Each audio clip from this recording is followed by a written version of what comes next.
Olá pessoal, eu sou o Fábio Araújo e começo hoje a compartilhar com vocês uma série de aulas ligadas a temas de gestão esportiva. Esse projeto surgiu a partir da minha paixão pelo estudo da administração esportiva e pela minha vontade de compartilhar um pouco do conhecimento que tenho acerca do tema. Essa aula de hoje representa o pontapé inicial de um curso de pós-graduação de gestão esportiva presencial que estava programado para acontecer nos últimos meses, mas que infelizmente foi cancelado por conta, é claro, da epidemia. Bem, resolvi começar essa série de aulas por um assunto que considero importantíssimo que todo gestor esportivo conheça a fundo, que é a comparação dos modelos de organização esportiva europeu e americano. Quero falar para vocês que eu estou gravando a aula em minha casa sem a ajuda de equipamentos profissionais de áudio, mas tenho certeza que vocês aproveitarão o mais importante, que é o conteúdo da aula. Antes de começar o assunto, gostaria de me apresentar para vocês. Eu sou Fábio Lima Araújo, sou formado em Direito pela Universidade Católica de Salvador, sou também mestre em Gestão Esportiva pela Columbia University de Nova York, mestre em Direito Esportivo Internacional pelo Instituto Superior de Direito e Economia de Madrid.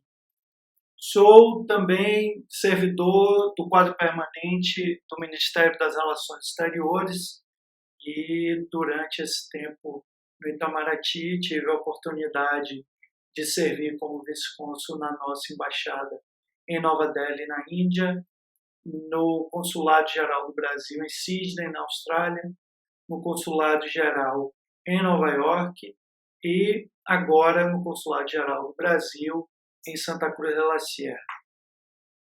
Vocês têm aí o meu e-mail que está à disposição para que vocês possam me escrever com alguma dúvida, algum comentário sobre a aula que eu vou ter o prazer em responder a vocês.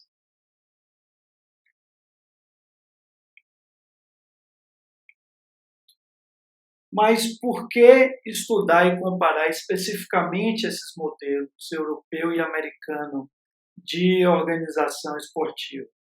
Bem, como teoria geral da gestão esportiva, é importante conhecer em profundidade os modelos estruturais das entidades de governança, ligas e clubes envolvidos na organização de competições esportivas. Além disso, devemos dar atenção especial aos modelos administrativos por conta da importância econômica, social e cultural que representam, já que envolvem a gestão dos esportes mais populares do mundo. Ainda não se pode deixar de estudar esses modelos, porque, embora eles não sejam universais, são, de maneira ou de outra, replicados nos quatro cantos do mundo por quase todos os esportes. Enfim, a análise desses dois modelos permite ainda compreender seus diferentes valores e características e ajuda a entender os motivos pelos quais quase todos os esportes e competições tomaram a forma que hoje conhecemos. Mas antes de entrarmos no estudo desses dois modelos, americano e europeu, cumpre fazer algumas ressalvas. Primeiro, eles são exatamente o que dizem ser modelos, ou seja, são representações da realidade e não descrições precisas de organização estrutural. Segundo, apesar de raras, existem pequenas variações dentro dos próprios modelos. Por exemplo, algumas ligas de rugby da Europa mantêm o chamado cap salarial ou teto salarial de elenco, característica inexistente em outros esportes de origem europeia. O modelo americano também não é único, apesar de suas características principais representarem um sistema singular. Pequenas diferenças podem ser destacadas entre as diversas ligas profissionais. Para ficar no mesmo exemplo do teto salarial de elenco, as 5 principais ligas profissionais americanas possuem regras distintas de como o princípio de restrição de mercado é aplicado em cada uma delas. Finalmente, é importante notar que, como qualquer atividade de efeitos econômicos significativos, os dois modelos estão em constante evolução e talvez não mais reflitam com perfeição as realidades de alguns esportes em uma era de comercialismo, marketing global e agora de uma pandemia que certamente irá mudar muitos paradigmas considerados sagrados nos modelos de organização esportiva.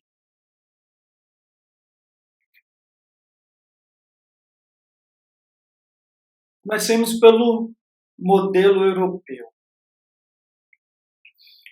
Os esportes de maior popularidade na Europa surgiram, começaram a unificar suas regras e fórmulas de regulamentação na Inglaterra dos séculos XVIII e XIX, época posterior às mudanças sociais proporcionadas pela Revolução Inglesa, que pôs fim ao absolutismo na Ilha Britânica ainda no século XVII e que permitiu a reunião de cidadãos em clubes e associações sem interferência do Estado. É nesse contexto de crescimento das atividades de grupos de cidadãos com interesses comuns que desponta a necessidade de codificação de regras para controle dos esportes e suas competições. A partir daí foram sendo criadas as organizações que seriam responsáveis pela formação do que hoje conhecemos como modelo de organização esportiva europeia, que é o modelo mais replicado no mundo inteiro.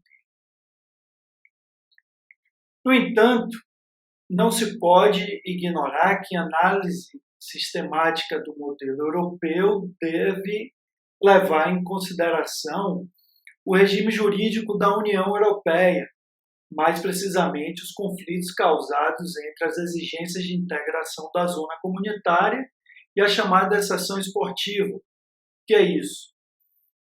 Isso quer dizer que as atividades esportivas estão sujeitas, assim como quaisquer outras atividades econômicas, à aplicação do direito comunitário europeu, como a proibição de discriminação de nacionalidade, as disposições relativas à cidadania da União, entre outros.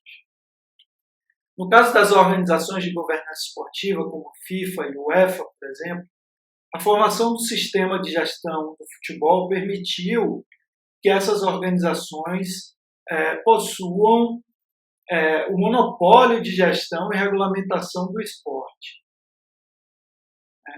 Quando surgem conflitos entre as regras de regulamentação do futebol e o ordenamento jurídico da União Europeia, é permitido que a FIFA ou a UEFA, por exemplo, demonstrem que, na verdade, essas regras são meios primordiais de defesa e proteção dos elementos essenciais do futebol. Essas normas seriam, então, classificadas como puramente esportivas e estariam fora do alcance da lei comunitária. Exemplos de regras puramente esportivas são os critérios que a UEFA utiliza para definir a participação dos clubes na Champions League e as regras de filiação impostas pela FIFA para que as federações nacionais tornem-se membros da entidade máxima do futebol. Por conta do acelerado desenvolvimento econômico e comercial da indústria esportiva nas últimas décadas, a União Europeia tem acompanhado de perto o modelo de governança praticado na Europa. Com isso, esse modelo vem sendo moldado por deliberações, decisões e textos legais justamente para garantir que certas regras esportivas estejam de acordo com as leis de integração no âmbito da União Europeia. Os órgãos pertencentes aos 3 poderes supranacionais europeus, como o Conselho da Europa, a Corte Europeia de Justiça, o Congresso Europeu, têm, portanto, de certa forma, dado forma à governança esportiva europeia nas últimas décadas. Temos muitos exemplos dessa interferência dos órgãos comunitários na formulação de regras esportivas. A mais significativa delas, essa que vocês estão vendo aí no vídeo, diz respeito à livre movimentação de trabalhadores dentro da zona comunitária. A decisão da Corte Europeia, no caso Bosman versus Federação Belga de Futebol de 1995, que considerou que qualquer entrave à transferência de jogadores ao fim do contrato com o clube afronta diretamente o direito de livre circulação de trabalhadores dentro da zona europeia. Essa decisão representa, na minha opinião, a mudança mais importante na gestão do futebol desde a unificação das regras do esporte lá no século XIX. O caso Bosman mudou drasticamente a maneira como o futebol é financiado no mundo inteiro. A partir do caso, houve transferência dos recursos alocados para a compra do passe de atletas para o pagamento de salários.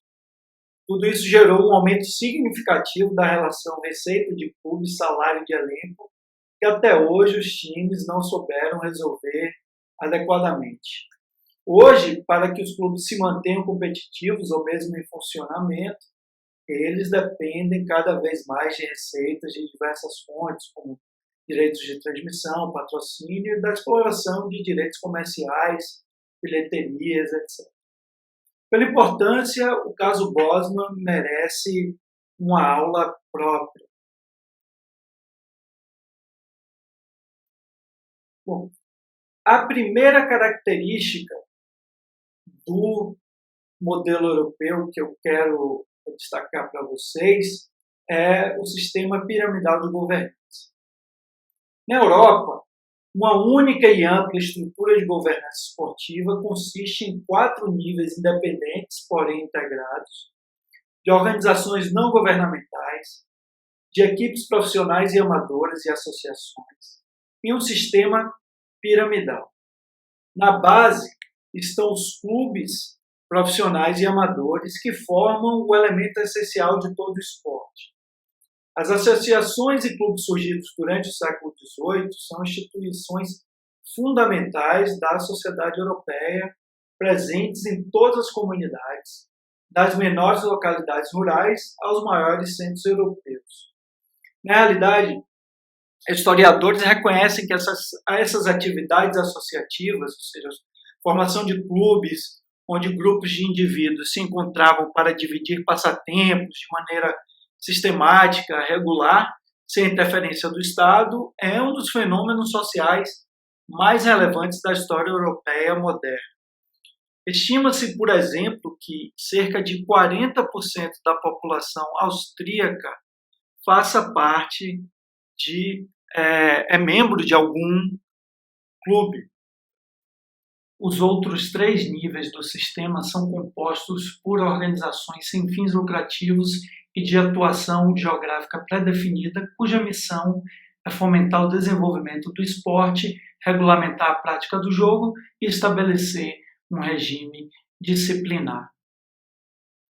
O segundo nível, ele é representado pelas federações regionais, responsáveis pela gestão esportiva dentro do seu território pré-definido.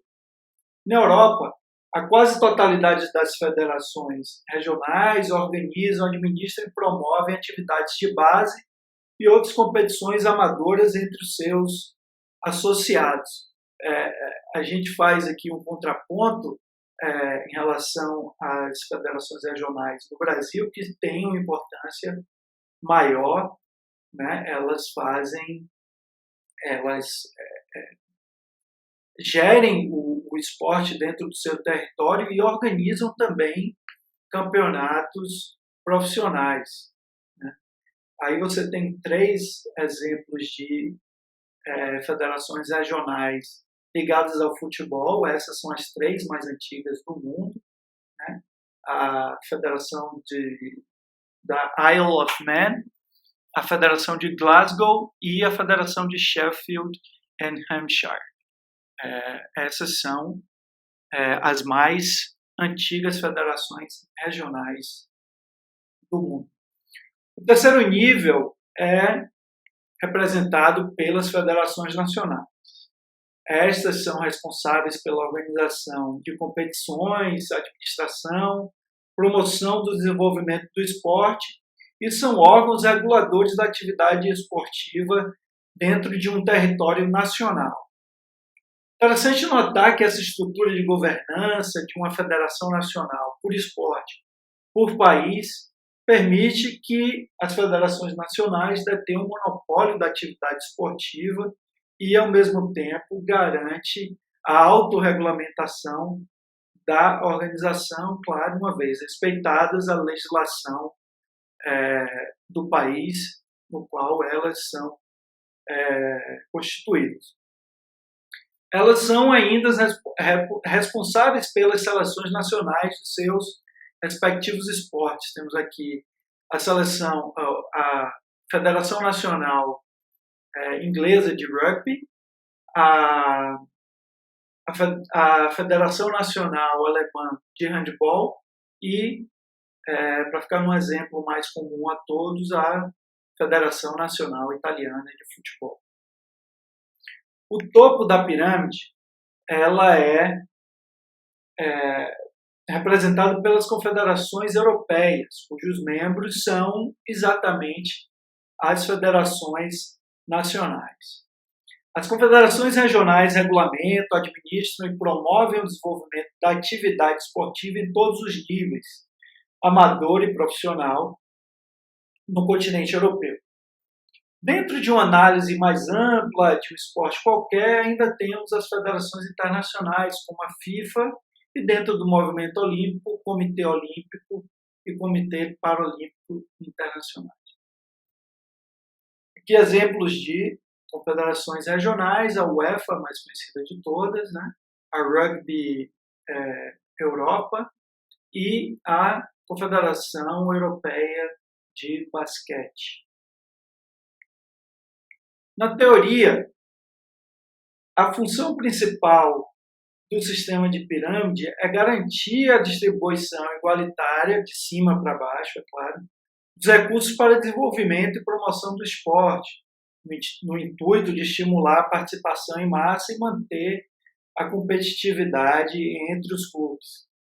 Apesar da existência de programas de fomento do esporte comandados pelas confederações europeias, na prática, a injeção de recursos no esporte depende mais da capacidade de cada federação nacional em criar receitas para desenvolver o esporte dentro do seu território. Acredito que seja interessante destacar a origem dessa característica do modelo europeu de estrutura piramidal de governança. Por quê? Porque conhecer a origem desse sistema e a razão pela qual ele foi adotado por diversos esportes no mundo inteiro ajuda a ter uma visão mais compreensiva do modelo europeu. A estrutura piramidal de governança do modelo europeu deriva do sistema administrativo do futebol na Inglaterra.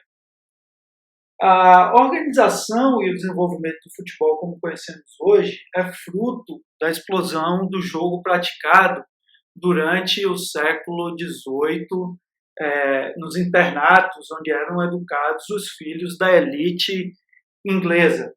Na época, a atividade era praticada de maneira desordenada e cada escola jogava futebol com suas próprias regras. Quando os estudantes dessas escolas partiram para as universidades, surgiu a necessidade de unificar as regras do futebol para que o esporte fosse praticado entre os universitários oriundos das diferentes escolas.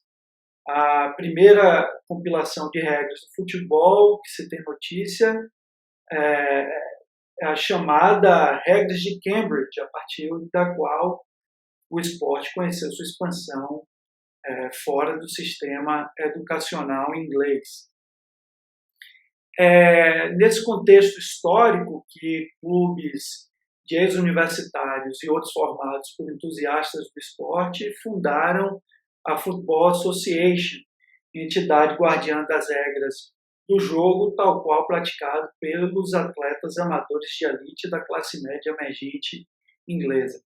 Tenha em mente que, na época, a prática de qualquer esporte era considerada atividade exclusiva dos mais abastados, já que a classe trabalhadora não dispunha de muito tempo para as atividades de lazer devido às extensas jornadas laborais. A prática de qualquer esporte, o futebol aí também incluído, era considerado um símbolo de status na Inglaterra vitoriana. Em 1872, um dos diretores da Football Association, Charles Alcock, cria o primeiro campeonato de futebol do mundo, a Football Association Cup, mais conhecida como FA Cup, que até hoje é prestigiada na Inglaterra. Com o sucesso da FA Cup e com a explosão da popularidade do futebol, alguns empreendedores viram a oportunidade de transformar o esporte em negócio lucrativo. Como?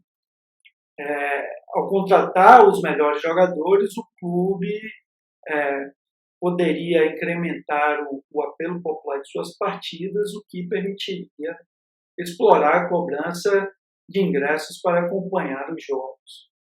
Acontece que, na época, ainda sob controle da elite que praticava o futebol, a elite amadora, a Football Association somente permitia a participação de equipes e atletas amadores em suas competições. A partir daí, surge um conflito que ameaçava dividir a governança do futebol entre os profissionais concentrados no norte da Inglaterra e da Escócia e os amadores de Londres. Já nos anos de 1880, os times do norte, que utilizavam jogadores profissionais, mas mascaravam o pagamento de salários para poderem participar das copas da Football Association, dominavam o futebol dentro de campo. Ao perceber que não haveria como parar o avanço do profissionalismo e temerosos de perder o controle sobre a organização do esporte que eles eram tão querido, a elite amadora encarregou o Charles Alcock de criar, de encontrar uma solução para o problema. Ele então elaborou uma proposta na qual atletas profissionais poderiam participar das competições organizadas pela Football Association, porém garantia que a administração, as regras e o controle disciplinar do futebol permanecessem como domínio exclusivo da elite amadora que comandava a Football Association. Uma vez garantida a governança do esporte, a elite amadora ainda pôs em prática alguns mecanismos que restringiam a capacidade de receitas e garantiam a minimização de lucro dos clubes profissionais. A consequência desse compromisso foi a coexistência entre amadores e profissionais dentro de um mesmo sistema, controlado por entidades de governança sem fins lucrativos que legislam todo o aspecto do esporte e ainda garantiu que as receitas advindas da estrutura profissional do futebol, de uma maneira ou de outra, sustentasse o futebol amador. Esse princípio britânico da prática do esporte como uma atividade essencialmente livre de interesses financeiros inspirou os fundamentos do movimento olímpico moderno, e o modelo piramidal de organização esportiva foi copiado por muitos esportes mundo afora.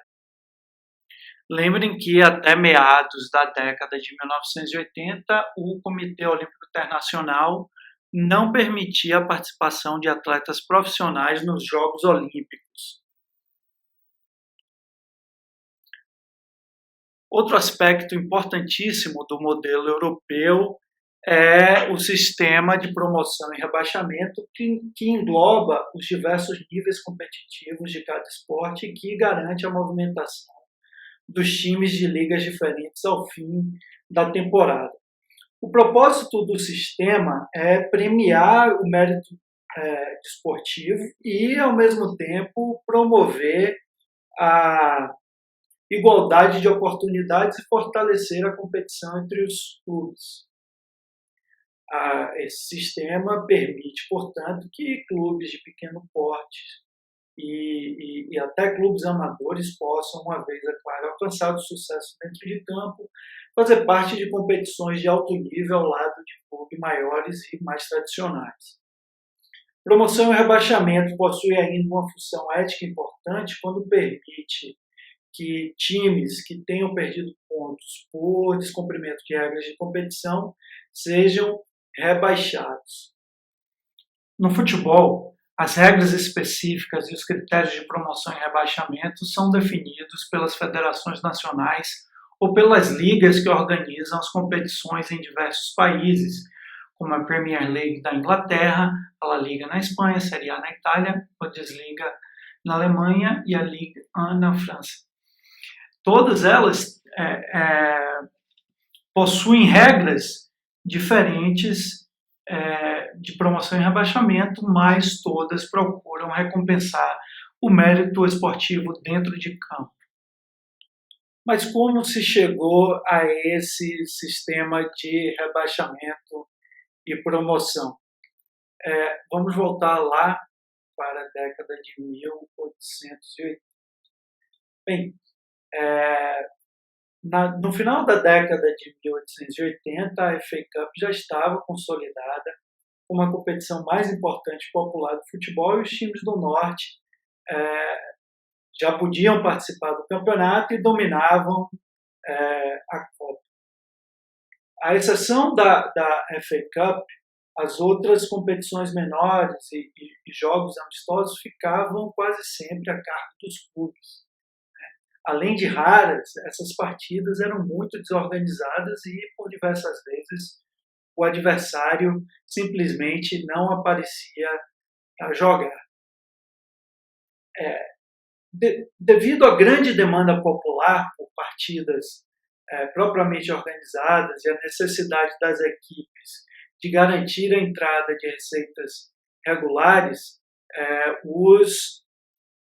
os diretores dos clubes profissionais, inspirados provavelmente pela Liga Profissional de Beisebol Americana, fundaram em 1888 a Football League, cujo formato de competição em partidas de turno e retorno garantia certa regularidade de partidas de futebol e é o formato mantido até hoje pela maioria dos campeonatos no mundo inteiro.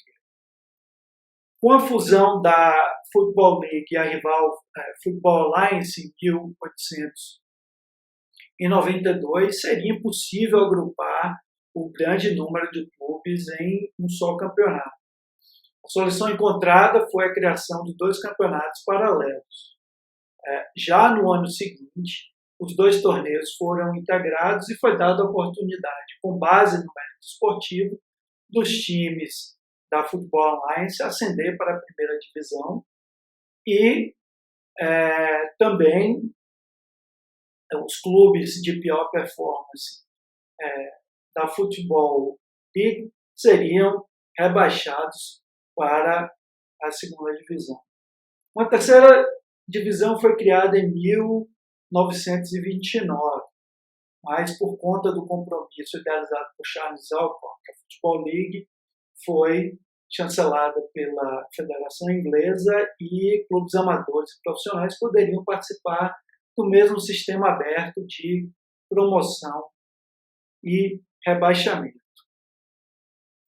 Hoje, o sistema britânico de promoção e rebaixamento conta com 11 divisões.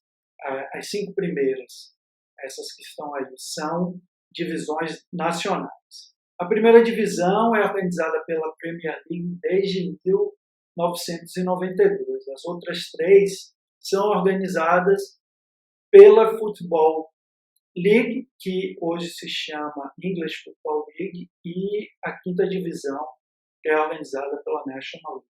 As outras divisões fazem parte desse sistema de promoção e rebaixamento, mas são disputadas em torneios regionais. Apesar do sistema de promoção e rebaixamento com base no mérito esportivo ser considerado pela FIFA um importante princípio do futebol, ele não é absoluto no sentido de que outros critérios de ordem administrativa, como a infraestrutura do clube, podem ser utilizados pelas federações nacionais ou ligas para incluir uma equipe em determinada divisão. Além disso, não é imposto pela FIFA às federações nacionais que o sistema de promoção e rebaixamento esteja presente em todos os campeonatos. Por exemplo, os Estados Unidos e a Austrália são países nos quais não existe promoção e rebaixamento entre times de ligas diferentes. Quem tiver interesse pode aprofundar o tema ao ler a decisão do Tribunal Arbitral do Esporte, no caso Miami FC e Kingston Stockade FC contra FIFA, CONCACAF e Federação Americana de Futebol, que corroborou o entendimento de que as federações nacionais não estão obrigadas a implementar um sistema de promoção e rebaixamento nos seus territórios.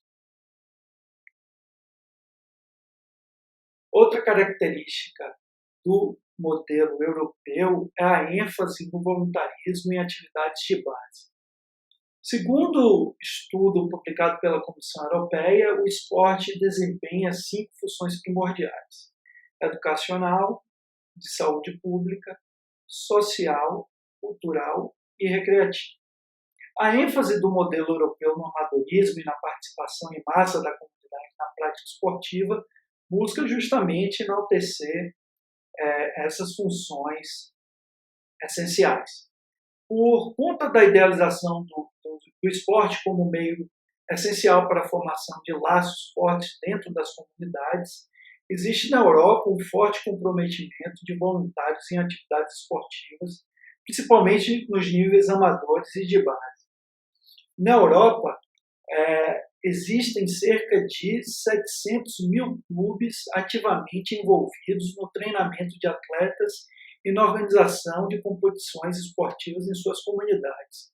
Somente em Portugal, estima-se que existem cerca de 70 mil técnicos de futebol fazendo trabalhos voluntários. Apesar de existirem mecanismos de financiamento de atividades de base por meio das confederações regionais, federações nacionais e federações regionais, os clubes, dos mais modestos e amadores aos maiores e profissionais, são responsáveis pela quase totalidade dos custos envolvidos no treinamento e desenvolvimento de atletas de base. Além disso, o voluntarismo também está presente na organização de competições e no apoio a atletas profissionais na Europa. Lembre-se que o desenvolvimento econômico experimentado pelo futebol nas últimas décadas não foi acompanhado por outros esportes de menor apelo popular e comercial. Outra característica do modelo europeu é a identidade nacional. A Comissão Europeia descreve os esportes em geral como um dos poucos bastiões de paixão e identificação nacionais ainda presentes na Europa.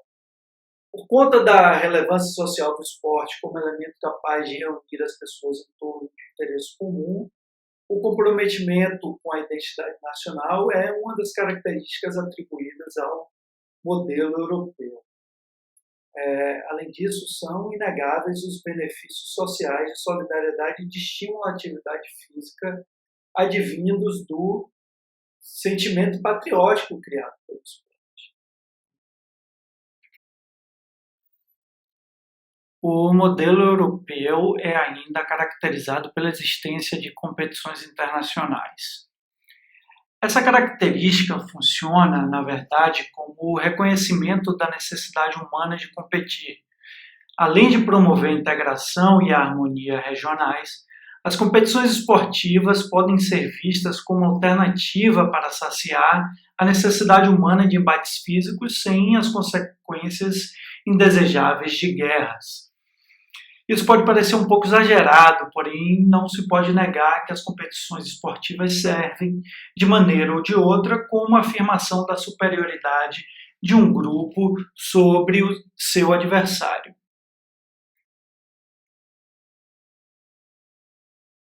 Sob o ponto de vista financeiro e do entretenimento, uma competição é bem sucedida quando consegue criar rivalidades instigantes. Porém, apesar dos inúmeros benefícios sociais e econômicos trazidos pelo esporte, a ênfase exagerada em competições atléticas produz, com frequência, aspectos negativos indesejados. A união comunitária que surge em torno do objetivo esportivo comum manifesta constantemente sentimentos de pedantismo, ganância e divisão em relação ao adversário. Além disso, o comprometimento com a identidade nacional em torno de eventos esportivos frequentemente inspira movimentos ultranacionalistas intolerantes e racistas em relação aos rivais.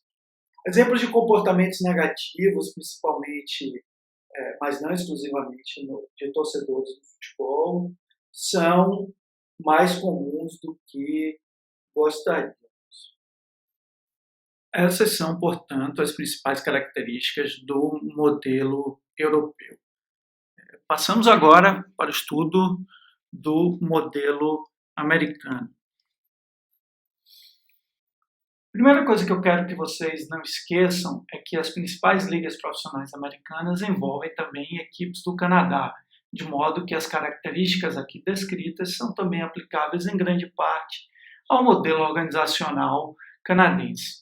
Na verdade, muitos teóricos fazem referência ao modelo da América do Norte, mas prefiro chamá-lo de modelo americano, já que, como veremos, a origem e evolução de suas características foram desenhadas nos Estados Unidos e, evidentemente, não envolvem o ambiente organizacional esportivo praticado no México.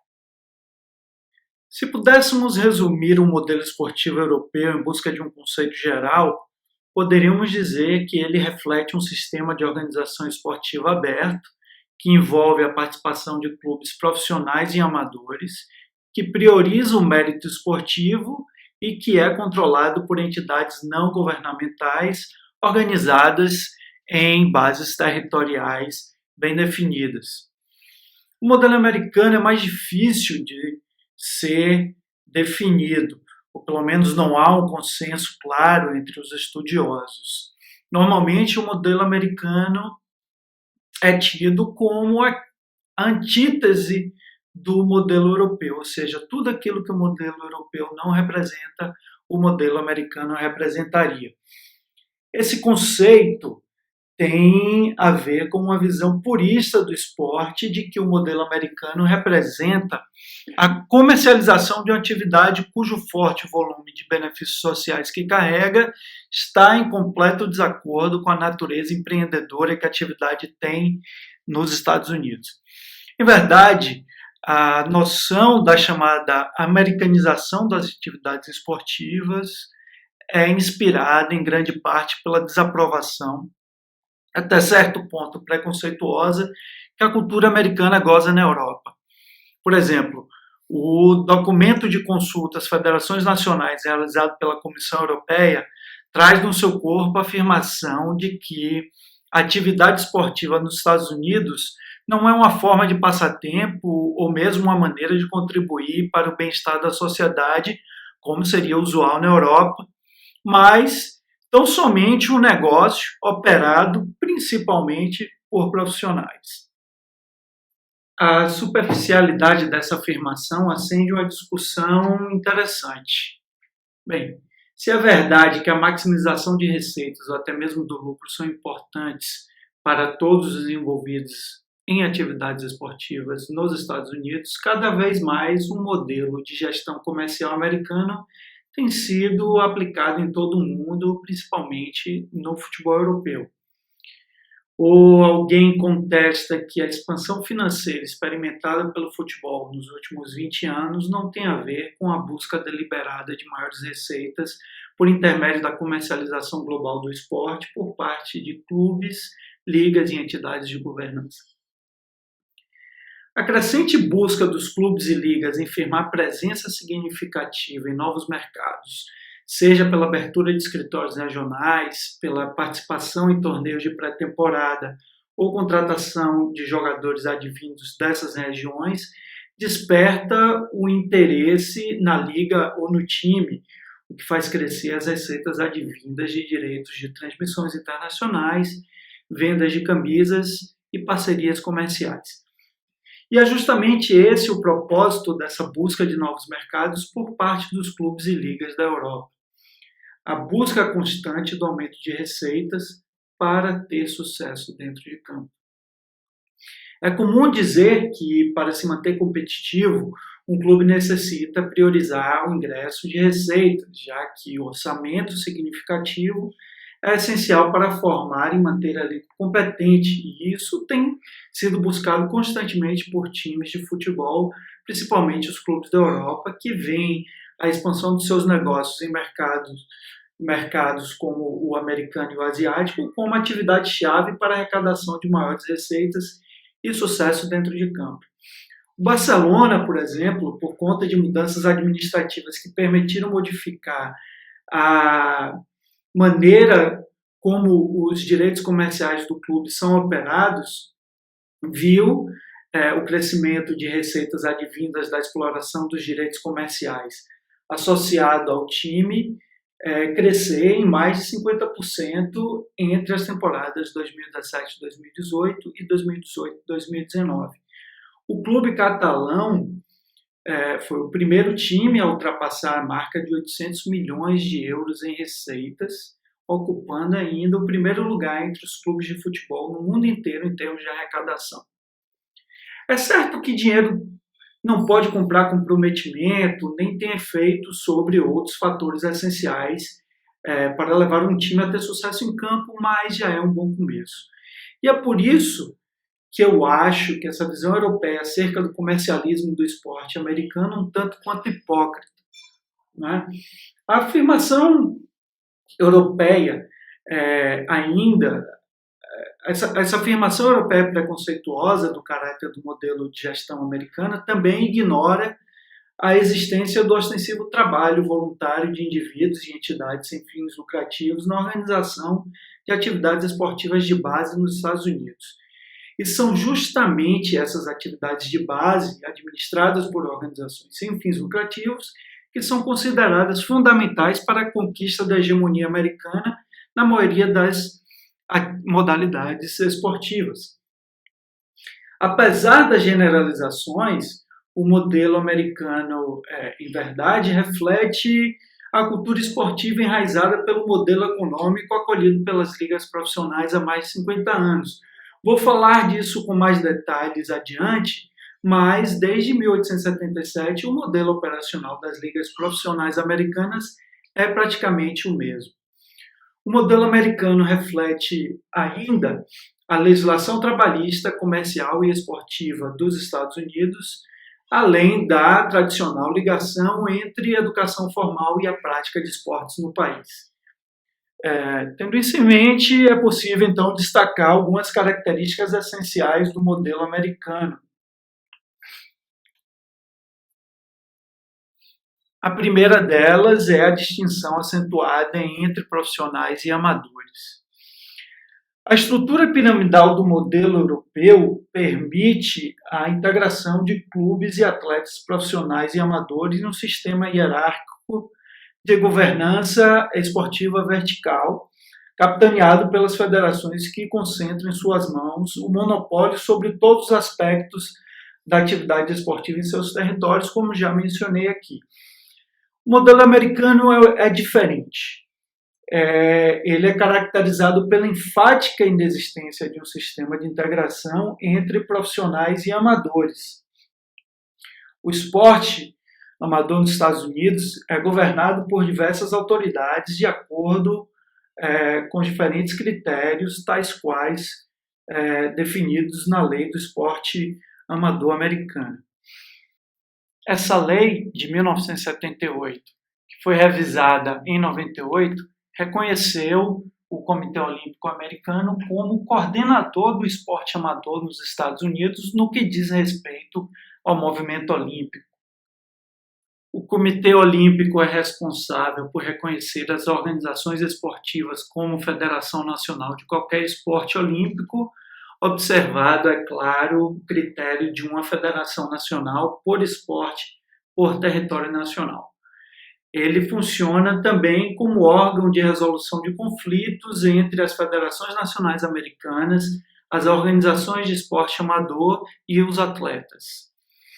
A Lei do Esporte Amador também reconheceu a independência de associações amadoras na administração de suas próprias competições, ou seja, deu oportunidade às organizações ligadas ao esporte de base, como a Little League de beisebol, as associações escolares que administram o esporte americano nas high schools e ao National College Association, entidade que governa o esporte universitário em 24 modalidades esportivas em mais de 1.000 universidades associadas. Isso significa que a lei americana reconhece essas entidades como autoridades máximas para administrar e organizar todos os aspectos do esporte amador dentro das competições que promovem, sem ter que contar com a chancela das respectivas federações nacionais americanas.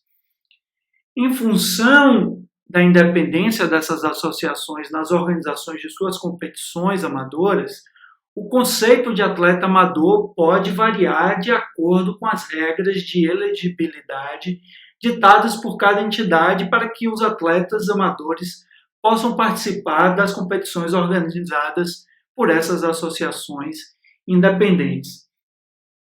Por conta dessa intricada rede de competência administrativa, os conflitos entre federações nacionais e associações independentes tendem a sacrificar a participação de atletas em competições em nome do controle organizacional do esporte e do interesse financeiro que envolve o amadorismo nos Estados Unidos.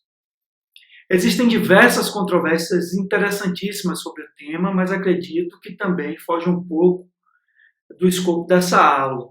A análise de casos judiciais, das legislações que dimensionam a questão do esporte amador nos Estados Unidos, além da discussão acerca da compensação de atletas universitários, por si só merecem uma aula à parte.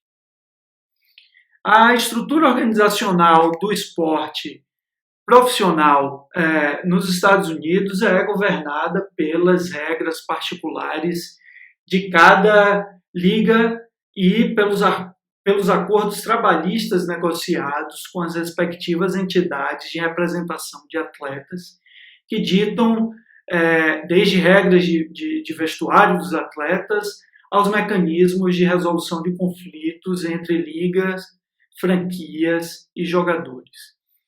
Mais adiante vou falar com mais detalhes sobre como são organizadas as ligas profissionais americanas.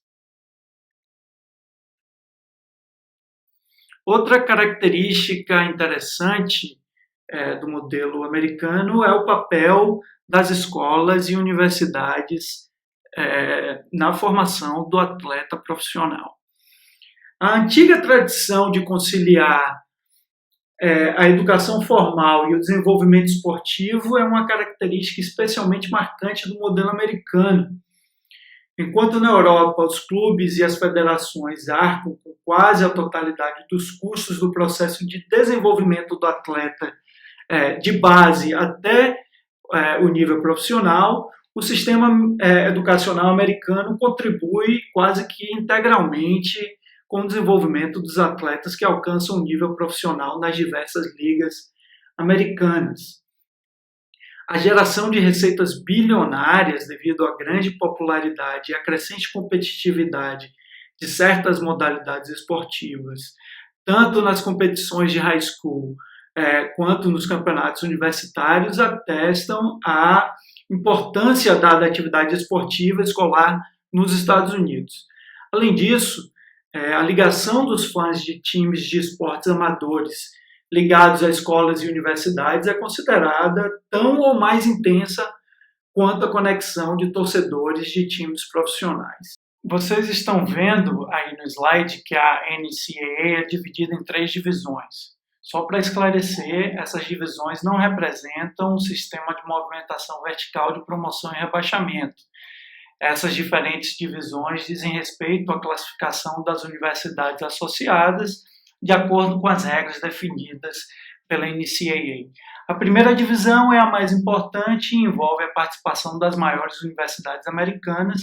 Suas competições são as que conseguem atrair maior interesse popular e as que têm maior capacidade de geração de receitas. O nível competitivo é altíssimo na primeira divisão e a maioria dos atletas que alcançam o nível profissional competiram nessa divisão. As competições mais conhecidas como March Madness, que é os playoffs do basquete universitário, e o College Football Playoffs, são competições da Division I.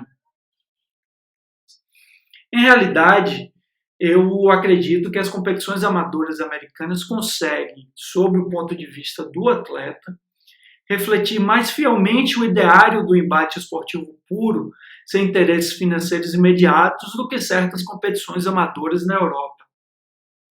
Sob a ótica dos efeitos sociais ligados ao esporte, as ligas e competições amadoras conseguem ainda reproduzir nas comunidades americanas os mesmos benefícios sociais característicos das atividades esportivas na Europa.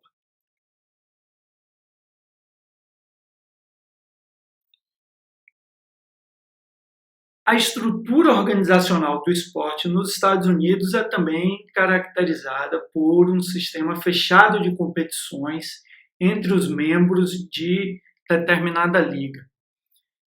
Essas competições essas ligas, na verdade, são como verdadeiros clubes restritos que só permitem a entrada de membros cooptados segundo o interesse dos outros membros da liga. Uma vez parte desse exclusivo clube, o novo membro, ou a franquia, corre riscos mínimos de expulsão, goza de todos os benefícios oferecidos pela liga, assim como assume também uma série de obrigações decorrentes da associação. Normalmente, a aceitação de nova franquia é condicionada ao pagamento de uma taxa de filiação a ser dividida entre os associados daquela liga. Em contraste direto com o modelo europeu aberto, que permite a movimentação dos times entre os diferentes níveis competitivos em sistema de promoção e rebaixamento, o modelo americano não permite essa movimentação vertical entre times de diferentes ligas, mesmo no caso das chamadas ligas de desenvolvimento, ou Farm Leagues, como o caso da D-League, que é associada aos times da NBA, e a Minor League Baseball, cujos times membros são ligados às franquias da Major League Baseball. Assim como o sistema aberto de promoção e rebaixamento na Europa tem origem no modelo adotado pelo futebol inglês, a adoção de um modelo de ligas fechadas nos Estados Unidos deriva das ligas profissionais de beisebol fundadas nas últimas décadas do século XIX.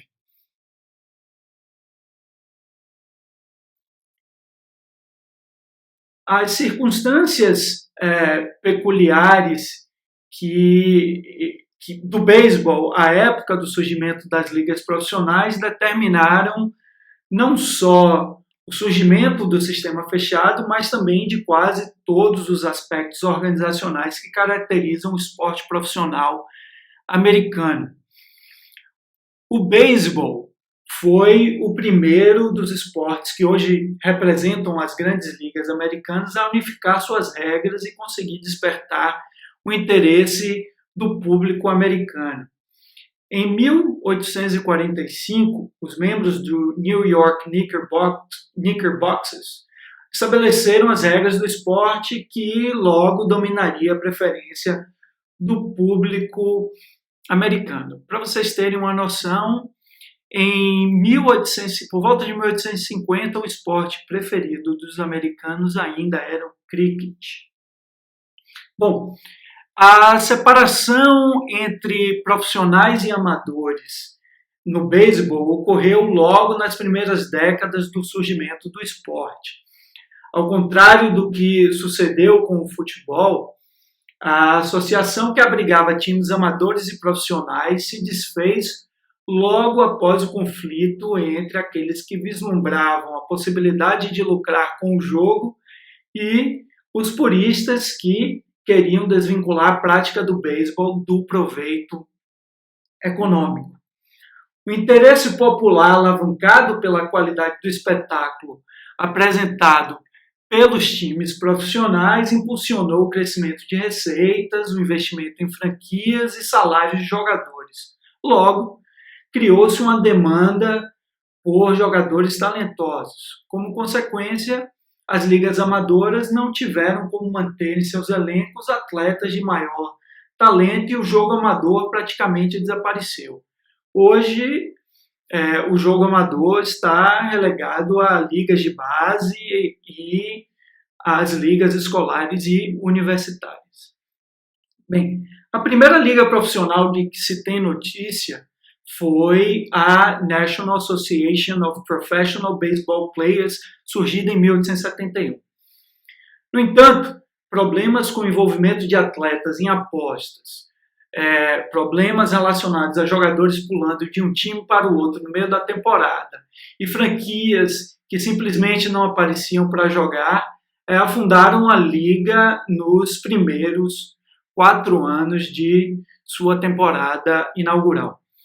Em 1876, um empresário do ramo do carvão, chamado William Hubbard, criou a National League. Para ele, a única maneira de criar uma liga forte e estável o suficiente para atrair o público e gerar receitas era a imposição de uma série de acordos baseados nos direitos e deveres de cada time que comporia a liga. Para evitar que problemas parecidos com os enfrentados pela National Association ocorressem, esses acordos tinham por objetivo assegurar o comprometimento dos times em realizar as partidas programadas, o controle da movimentação de jogadores e o controle da movimentação de jogadores entre as equipes. Em troca, as franquias eram beneficiadas com a garantia da exclusividade sobre determinado território. É claro que o sistema só alcançou o resultado esperado devido à enorme popularidade que o beisebol conseguiu nos Estados Unidos. Porém, esse sistema fechado organizado por Hubbard provou ser estável o suficiente para garantir o retorno de investimentos em franquias da National League. Um sistema aberto, com a possibilidade de exclusão de franquias por conta de flutuações verticais de rebaixamento e promoção, era impensável à época. Esse modelo foi, então, replicado por diversas ligas profissionais americanas que surgiram com o passar do tempo. Vamos falar aqui um pouquinho do sistema fechado aplicado nas ligas de futebol dos Estados Unidos. Bem, a gestão do futebol nos Estados Unidos está sob a responsabilidade da United States Soccer Federation, que é a federação nacional reconhecida pela FIFA como responsável pela administração e disciplina do esporte nos Estados Unidos. Apesar de organizadas por entidades privadas, as ligas de futebol profissional americanas, assim como acontece em todo o mundo, são supervisionadas pela a Federação Americana de Futebol, que tem o poder de conceder autorização para o funcionamento dessas ligas profissionais no país, bem como classificá-las em diferentes divisões aí entre aspas, tá, pessoal?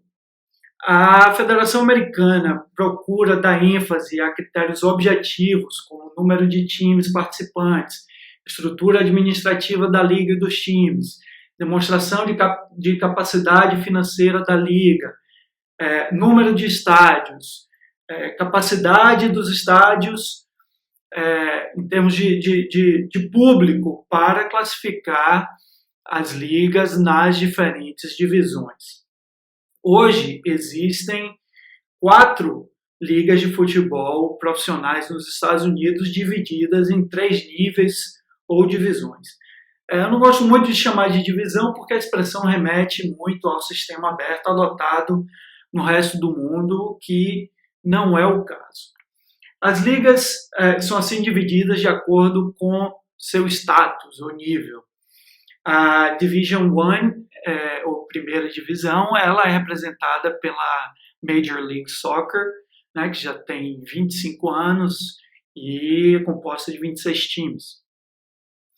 A segunda divisão, ou Division 2, ela é organizada pela United Soccer League Championship, ou USLC, e conta com 35 times. A terceira divisão, ela é organizada por 2 ligas distintas. A primeira é também organizada por essa mesma organização que administra a segunda divisão, ou segundo nível, né? E é composto por 12 times, e a mais nova delas, que é a National Independent Soccer Association, a NISA, que conta com apenas 8 times. Em virtude da pandemia do coronavírus, a NISA resolveu acabar com o campeonato agora em 2020. O que vocês devem fixar aí é que nenhuma dessas ligas opera em sistema aberto de promoção e rebaixamento. Como eu falei para vocês anteriormente, a FIFA não obriga as federações nacionais a imporem às ligas esse sistema de promoção e rebaixamento vertical. É claro que um time de uma liga pode se tornar membro de uma outra liga, como aconteceu no caso do Cincinnati FC, que era membro da USL e que hoje joga na MLS. Porém, nunca há movimentação entre as ligas pelo critério do mérito esportivo. Para que os novos membros sejam admitidos nas ligas, além das regras impostas pela Federação Americana, o time deve passar por procedimentos próprios de cada liga. A MLS, por exemplo, cobra a simbólica taxa de cerca de 200 milhões de dólares para que um time faça parte da sua liga de futebol. A única oportunidade na qual os membros das ligas profissionais e times amadores têm de competir com os times da MLS é o Lamar Hunt US Open Cup, torneio organizado pela Federação Americana nos moldes das Copas Nacionais, como a FA Cup e Copa do Brasil. A Lamar Hunt US Cup, ela garante ao seu vencedor uma vaga no campeonato de times da CONCACAF, né? A versão da CONCACAF da Libertadores da América ou da Champions League.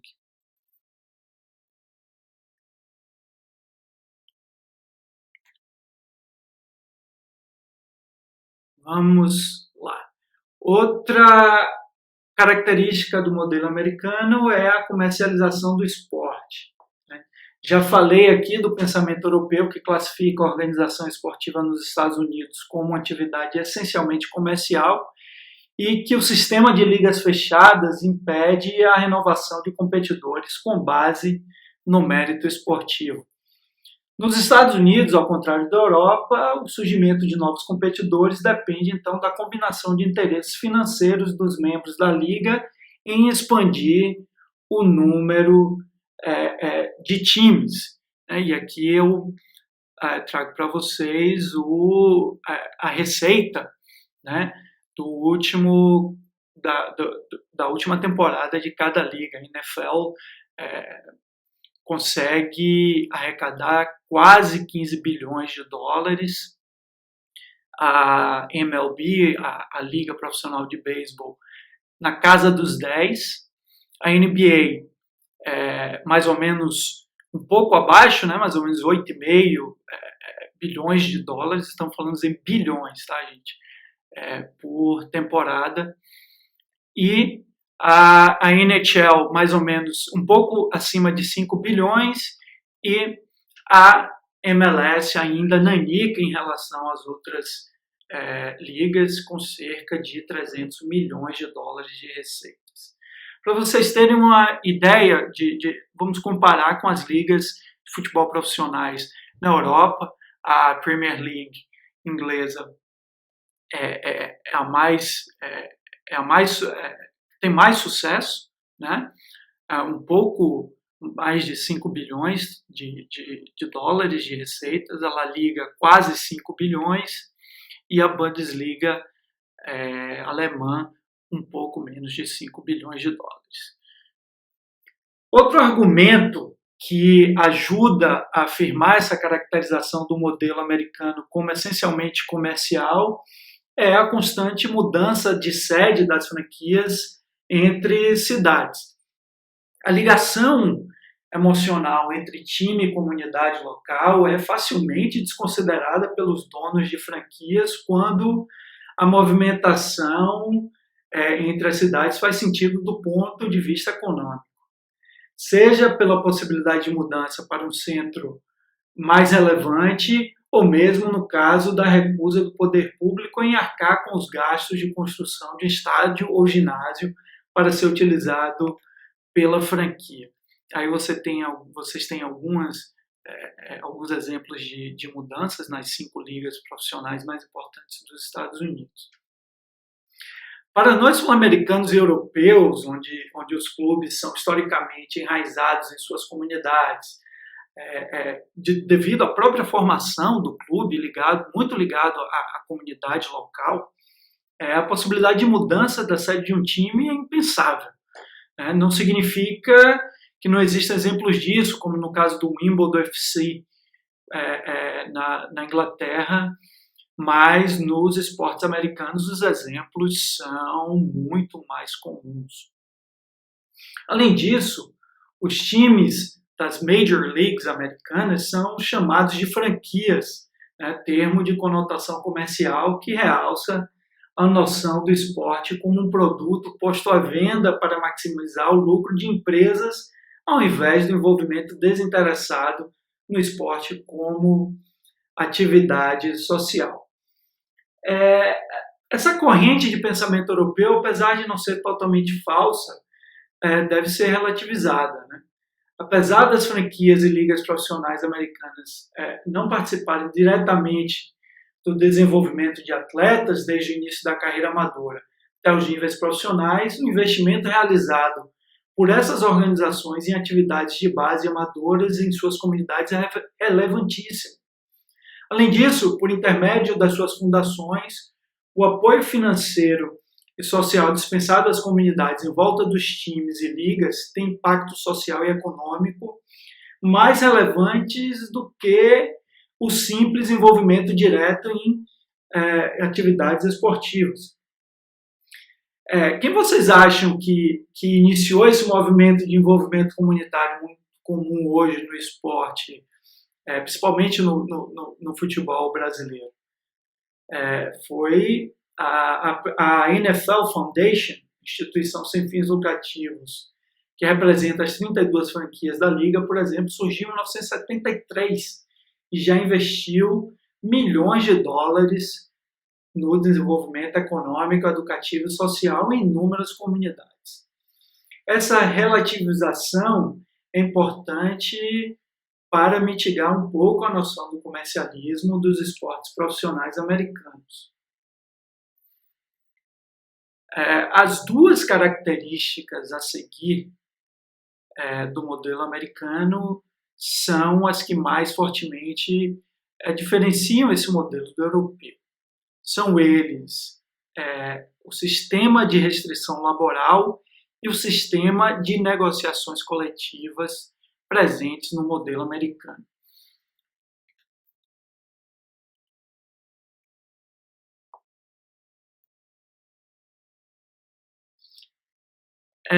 Para que vocês possam entender um pouco melhor essas duas características, eu vou abrir um parênteses aqui, mesmo que superficial, para falar um pouco sobre cartéis, sobre a lei americana antitrust, que é contra a formação de monopólios, e sua relação com o esporte profissional nos Estados Unidos. Não vou me aprofundar no assunto para que a aula não se torne essencialmente uma aula de análise jurídica, mas o que eu quero que vocês fixem, quero que vocês levem a noção de que a formação da estrutura organizacional do esporte americano é também fortemente influenciada pela lei trabalhista e que as ligas profissionais são alvos constantes de contestações acerca da legalidade de suas operações frente à lei antitrust, frente à lei que condena a formação de monopólios.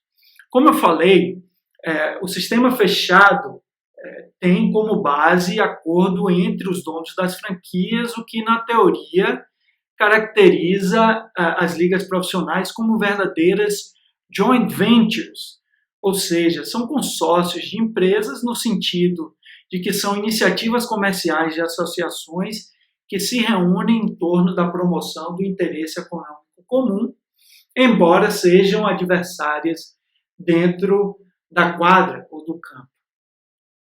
Por conta dessa forte confluência de interesses entre as franquias de uma liga qualquer, muitos economistas e juristas consideram que o modus operandi das ligas profissionais americanas representa o exemplo clássico de formação de cartel. O conceito de cartel é definido como conluio entre empresas de um mesmo ramo para restringir a competição que normalmente existiria em um determinado setor da economia, com o intuito de aumentar a lucratividade dessas empresas que se juntam para formar o cartel. Ora, é certo que a existência de competição entre empresas beneficia diretamente os consumidores, já que mantém preços baixos e estimula a constante melhoria de produtos e serviços de uma determinada indústria. Os cartéis, portanto, buscam o monopólio do comércio e aumento da lucratividade ao restringir a escolha dos consumidores e, até certo ponto, dos trabalhadores daquela indústria. Exemplos da formação de cartel seriam um acordo para manter um produto ou serviço a um preço mínimo, o acerto para dividir os territórios de atuação entre empresas de um mesmo ramo, ou ainda o acordo para não competir pelos serviços da força de trabalho disponível, o que tende a manter salários em níveis mais baixos. A lei federal de 1890, chamada Sherman Act, diz que são ilegais as conspirações entre empresas que tenham por objetivo prejudicar o interesse dos consumidores ao limitar a competição. E é justamente o Sherman Act a base argumentativa para a maioria das demandas judiciais contra as ligas profissionais americanas que buscam caracterizar suas atividades como ilegais por conta da formação de cartel. Mas o que é que argumentam as ligas para afastar essa caracterização? Além do argumento de que as ligas formam um empreendimento único, com um núcleo decisório centralizado, o que, de acordo com o julgamento-chave da Suprema Corte Americana, afastaria a aplicação do Sherman Act, o principal argumento utilizado para afastar a aplicação da lei antitrust e descaracterizar as atividades das ligas profissionais como formação de cartel é que, na realidade, não existe competição econômica no esporte, já que, para vender ingressos e explorar financeiramente outros aspectos de qualquer esporte, um time necessariamente precisa de um oponente, sem o qual não seria possível a competição. E mais, para manter o interesse dos consumidores, no caso os fãs, é ideal que o adversário seja suficientemente competitivo. Afinal, a imprevisibilidade do resultado de um evento esportivo é o maior elemento motivacional para que o público acompanhe determinado esporte e para que o esporte continue relevante para atrair fãs, patrocinadores e outros interessados. Por isso, o sistema de restrições de mercado laboral e a distribuição de receitas entre times de uma mesma liga seriam imperativos para manter o equilíbrio competitivo entre as franquias de uma mesma liga. Decisão do 7º Circuito da Corte de Apelações dos Estados Unidos reflete muito bem essa questão, ao afirmar que a dominância esportiva de um time seria como bater palmas com apenas uma mão. Exatamente para afastar futuras demandas de formação de cartel com base no conluio entre empresas, é que a MLS foi formada como uma única empresa de sociedade limitada que é dona de todos os times da liga, enquanto as operações comerciais são administradas pela Soccer United Marketing, que é um braço comercial da MLS que foi criada em 2002. A liga, a MLS, mantém toda a propriedade intelectual e todos os direitos de transmissão relativos à liga, controla também as operações, emprega e paga o salário dos jogadores, além de outras atividades centralizadas na liga. Os negócios da empresa MLS, são administradas pelos investidores, ou seja, os donos dos times, por intermédio de um comitê de gerenciamento. Apesar do modelo ter sido modificado um pouco nos últimos tempos para atrair o interesse de novos investidores, a MLS funciona ainda como uma entidade única. Outro argumento muito utilizado pelas ligas profissionais é que os extensos acordos coletivos que são negociados entre ligas profissionais e entidades representativas de atletas profissionais disciplinam todo o aspecto das competições, e isto afastaria, de acordo com a legislação trabalhista americana, a formação de cartéis para fins de incidência da lei antitrust. A verdadeira natureza das ligas profissionais americanas já foi posta em discussão em muitas ações judiciais que tinham como base o Sherman Act, porém nenhuma delas obteve sucesso suficiente para modificar a estrutura utilizada há quase 150 anos por essas ligas profissionais.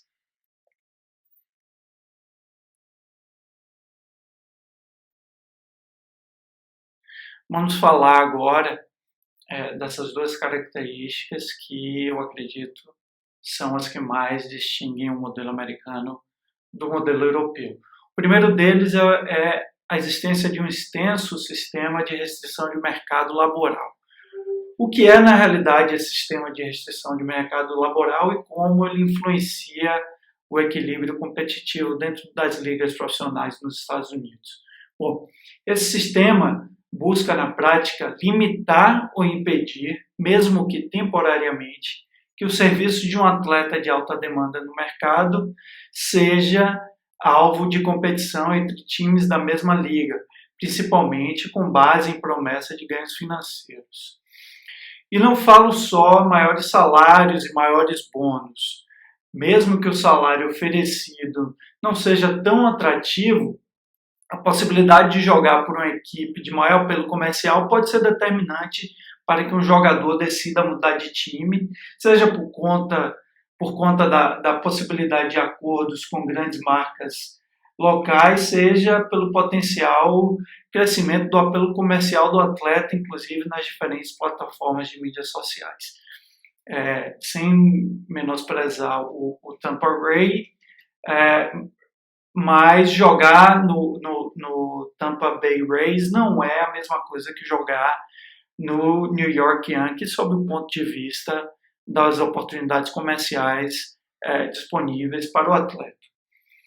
Nos Estados Unidos, as restrições do mercado laboral impostas a times e atletas, tanto para a negociação de contratos quanto para a transferência de jogadores, estão presentes em todas as ligas, porém variam de acordo com as peculiaridades de cada uma delas.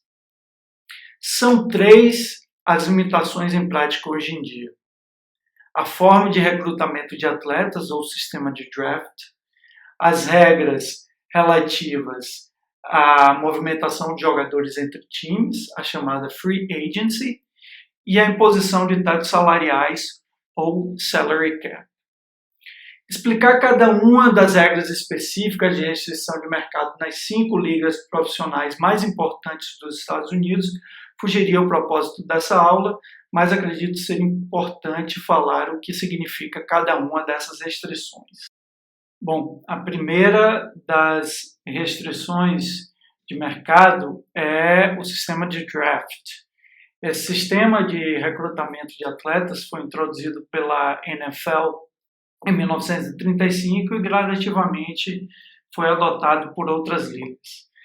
O sistema consiste na seleção de atletas elegíveis, normalmente, mas não exclusivamente, atletas universitários, pelas equipes cujas regras são definidas em acordos coletivos entre a liga e a associação representativa dos seus atletas. Todas as ligas usam o mesmo princípio para decidir a ordem de escolha de atletas, qual seja, as equipes com as piores performances esportivas na última temporada são beneficiadas com a possibilidade de realizar as primeiras escolhas no draft como forma de buscar o equilíbrio competitivo dentro da liga.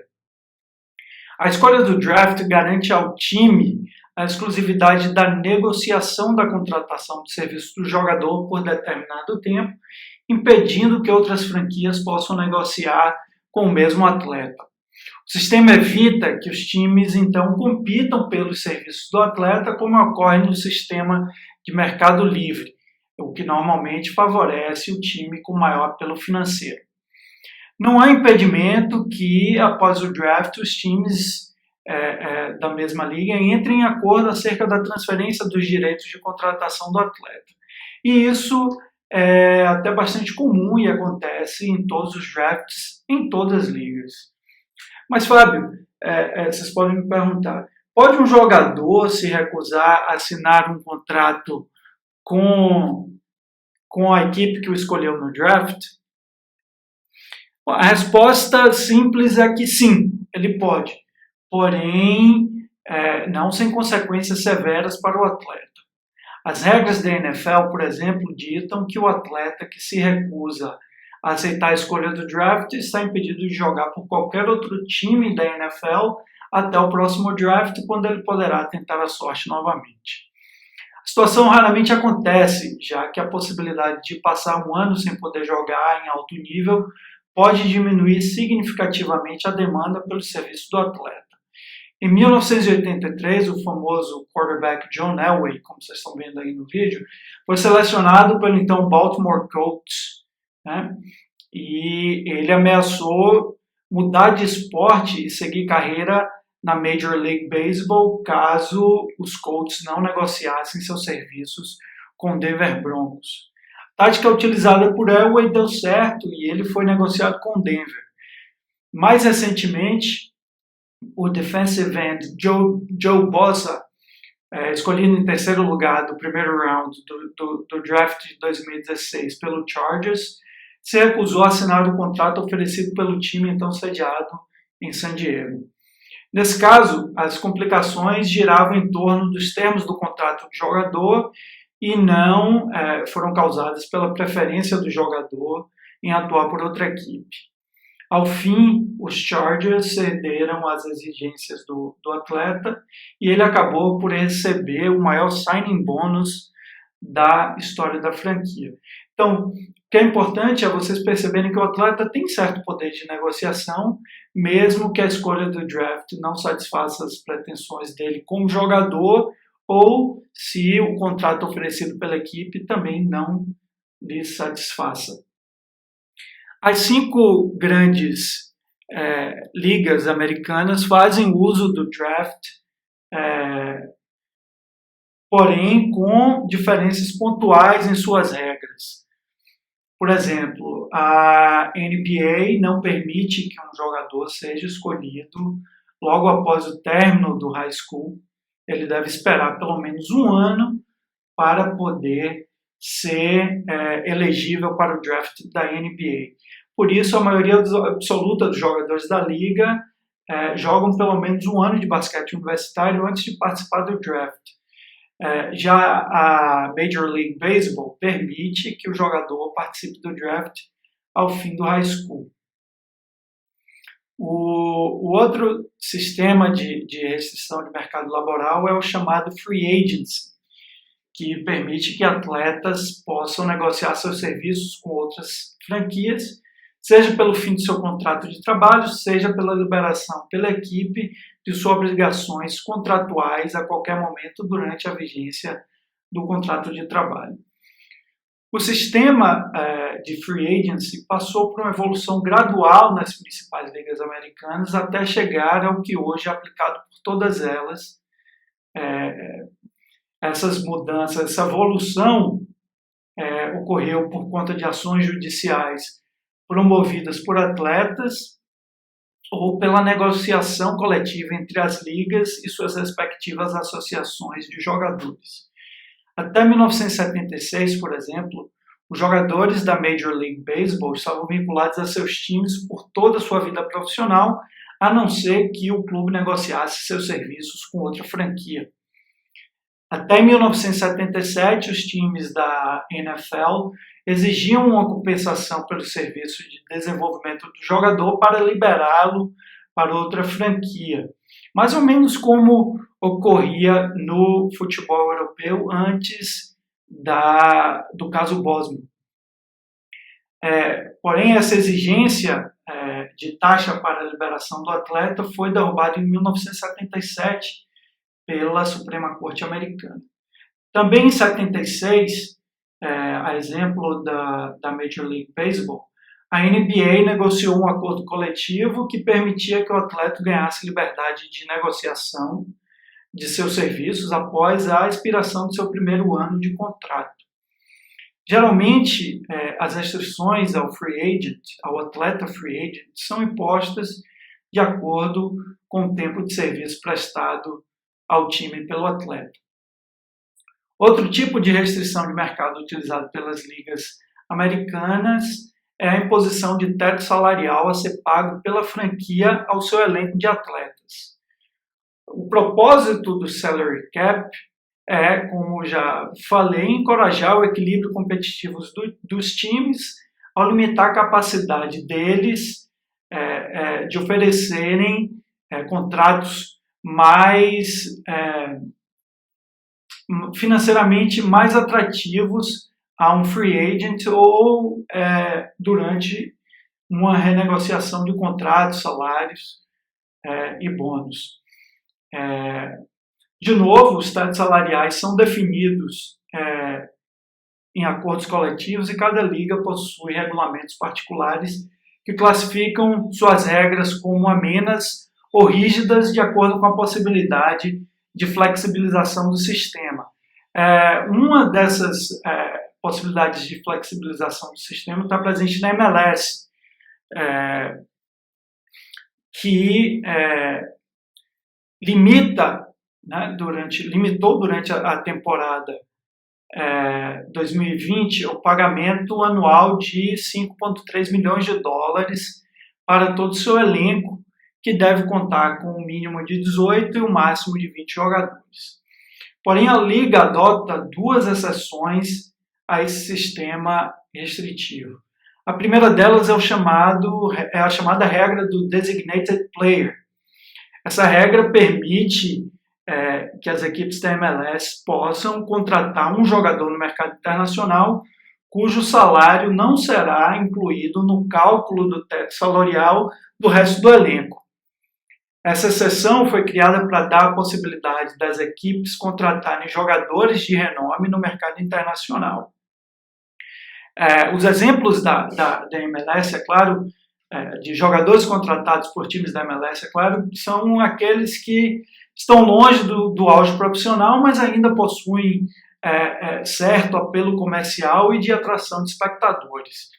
Graças a essa regra, estrelas como David Beckham, Kaká, Rooney, Pirlo, Steven Gerrard, Ibrahimovic puderam jogar na Liga Americana, alguns com muito sucesso, outros nem tanto. A segunda exceção do salary cap aplicado na MLS é o chamado Target Allocation Money, que pode ser definido como bônus anual pago pela MLS, pela Liga, aos times para que esse dinheiro seja utilizado na hora de compensar o designated player para diminuir o seu salário e encaixá-lo no teto salarial da equipe, né? E a franquia, então, para que a franquia, então, possa contratar um outro atleta como designated player. O bônus ainda pode ser usado nas negociações de transferência entre jogadores, entre franquias da própria MLS. Outras ligas, como a NBA, usam o Luxury Tax, que é um tipo de multa paga pelas franquias que ultrapassam o limite do teto salarial fixado pela liga. Essa multa, então, é dividida entre os outros times da liga.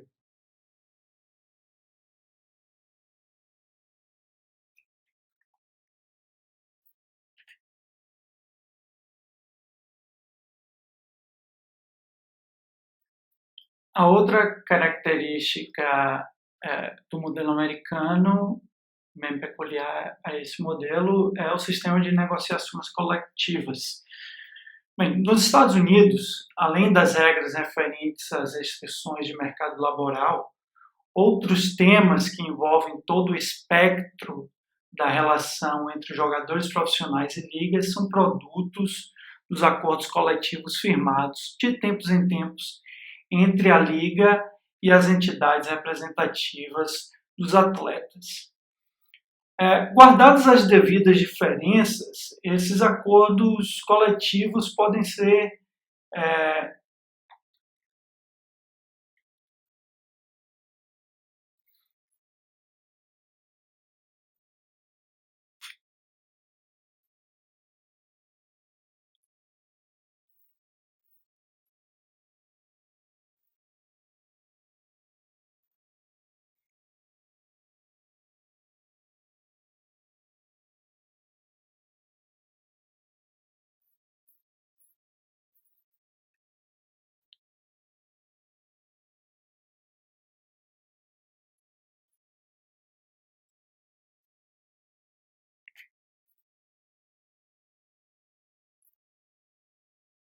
Bem, nos Estados Unidos, além das regras referentes às restrições de mercado laboral, outros temas que envolvem todo o espectro da relação entre jogadores profissionais e ligas são produtos dos acordos coletivos firmados de tempos em tempos entre as ligas e as entidades representativas dos atletas, que, guardadas as devidas diferenças, podem ser comparadas a um sindicato de jogadores profissionais.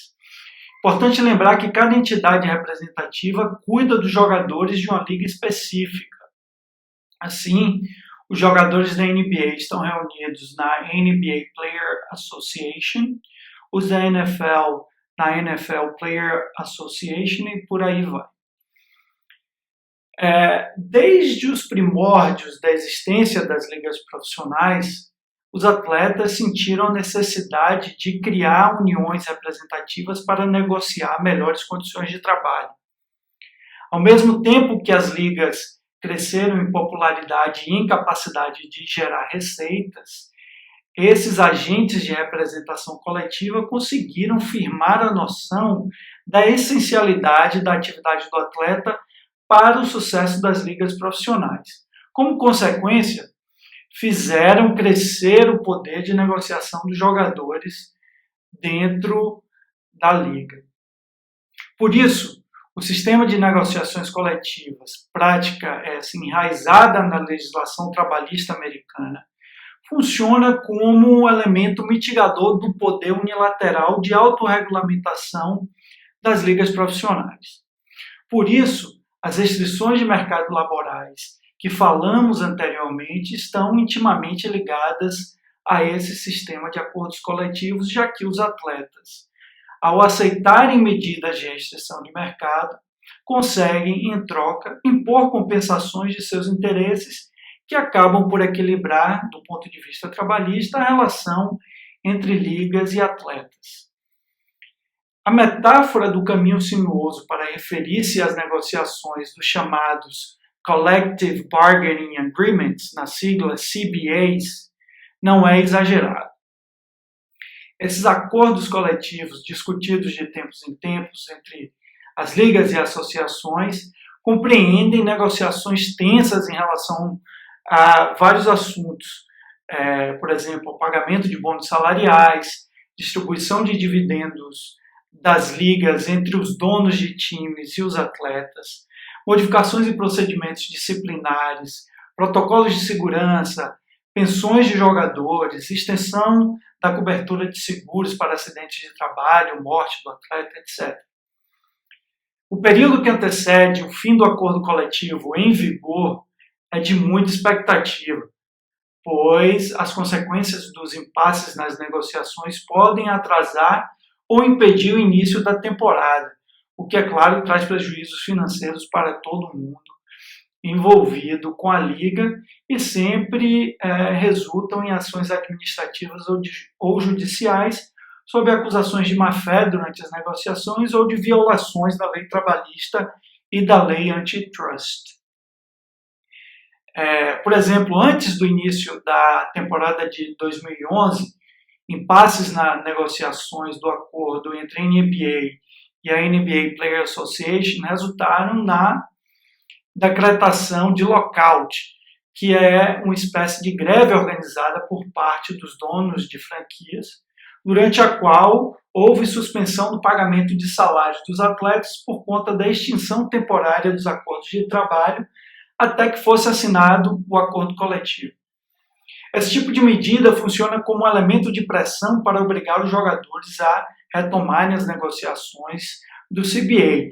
Porém, ela é raramente utilizada, já que ela obriga o exame do impasse ao crivo de árbitros independentes ou mesmo de órgãos judiciais, o que pode não resultar em decisão benéfica aos donos das franquias.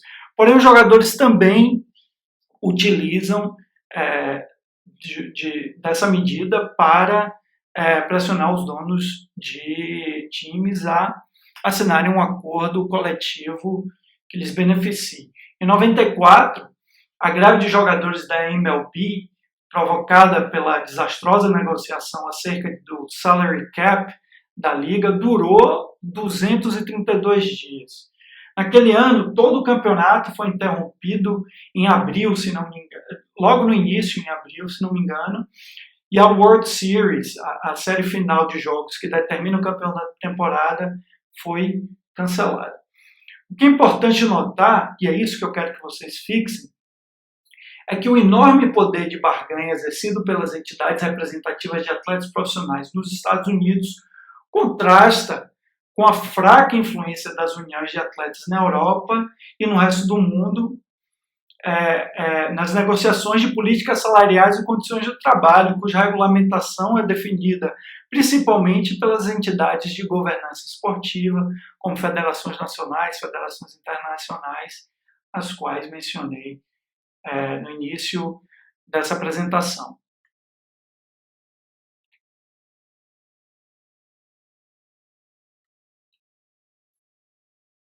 Bem, gente, o que eu quero que vocês levem dessa aula é a noção de que as características e, consequentemente, as diferenças entre os dois modelos foram ocasionadas por circunstâncias particulares na Europa e nos Estados Unidos, quando do surgimento do interesse em transformar a atividade esportiva em uma atividade lucrativa, passível de exploração econômica. Por isso, é vital lembrar que, como atividade essencialmente ligada aos costumes e ao modo de vida das comunidades, os modelos tornaram-se parte da cultura de cada local. Por isso, europeus e americanos torcem o nariz ao se referirem a certas características relacionadas à organização esportiva do lado oposto do Atlântico. Não existe modelo certo ou errado. Se, por um lado, o modelo americano dificulta o aparecimento de novas ligas e a renovação dos competidores, é certo que ele conseguiu assegurar que a competitividade entre as franquias fosse mantida, de forma que o interesse do público continua crescendo tanto nos Estados Unidos como no mundo inteiro. Em contraste, o sistema europeu, teoricamente baseado no ideal de busca da glória esportiva financeiramente desinteressada, tem, na prática, tirado a oportunidade de clubes menores, em campeonatos nacionais ou continentais, de competir equilibradamente com times mais ricos. E pior, quando os clubes são mal geridos, coloquem em sério risco a própria existência das equipes, que, para competir, acabam por adquirir dívidas impossíveis de serem pagas. Interessante notar que o modelo esportivo americano lembra um pouco os ideais da social-democracia, politicamente mais afeito aos europeus, já que é organizado no sentido da propriedade compartida às ligas, na limitação da competição e na distribuição de receitas dos mais ricos aos mais pobres. Por sua vez, as ligas de futebol na Europa e no resto do mundo operam na base do farinha pouca, meu pirão primeiro.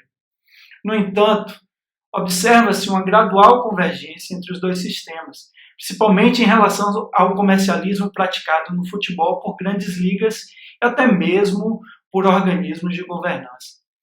Os Estados Unidos não inventaram o comercialismo e a globalização sozinhos.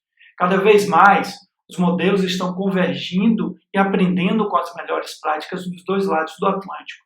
Nos Estados Unidos, mais especificamente dentro do esporte universitário, a NCAA tem investido as receitas advindas dos esportes populares para financiar aqueles esportes sem apelo comercial.